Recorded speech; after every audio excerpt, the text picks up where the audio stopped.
Okay, sunahan ko na kayo Hindi tungkol sa Dragon Ball Z o sa laban ni Goku at Vegeta. Gusto niyo ba malaman kung tungkol saan tong video na ito? I-play ko muna yung intro.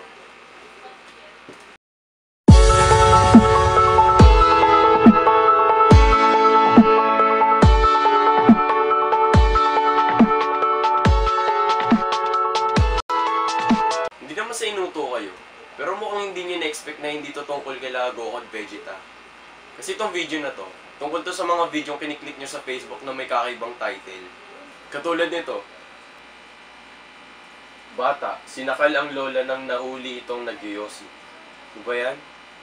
Saka yung mas nagulat, sa batang nanakal ng lola o yung lola nagyoyosi. Yun ang isang example ng video na may kakaibang title. Pero merong ibang video na epal. Yung akala mo video, yung pala picture o kaya link na bibigyan ka pa ng virus. Tsaka meron din mga video na utuin ka. Katulad ng video na to, akala niyo tungkol kay Goku at Vegeta. Yung pala tungkol lang sa batang nanakal ng lola.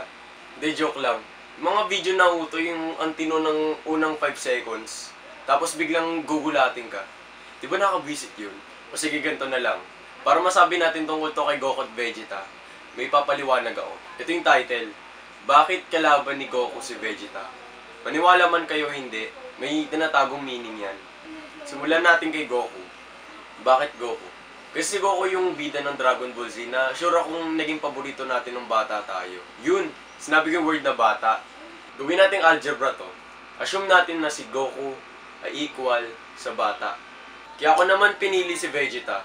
Kasi nagsistart siya sa letter V, which is a letter ng first letter ng virus. So assume din natin na Vegeta is equal sa virus. Pero tip ko lang sa mga nanonood ngayon, huwag tayo masyado mag-assume palagi. Kasi sa uli, masasaktan lang naman tayo. So yun, balik muna tayo sa meaning ng title ng video na ito.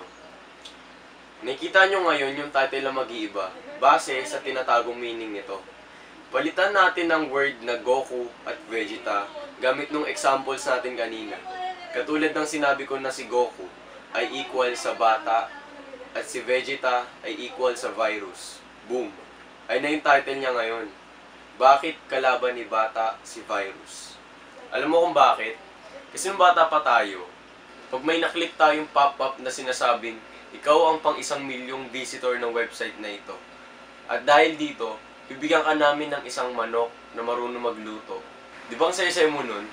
Tapos pagka-click mo, bigla kang magkaka-virus. Tapos di mo na mabuksan yung computer mo. Tapos yari ka pa sa nanay mo. So yun guys, huwag tayong maniwala sa mga title na nakikita nyo. Yung iba dyan may mga tinatagong ano yan. Basta kung ano man yun. At saka lagi nyo tatandaan na time is gold when you're watching TV Patrol. Salamat.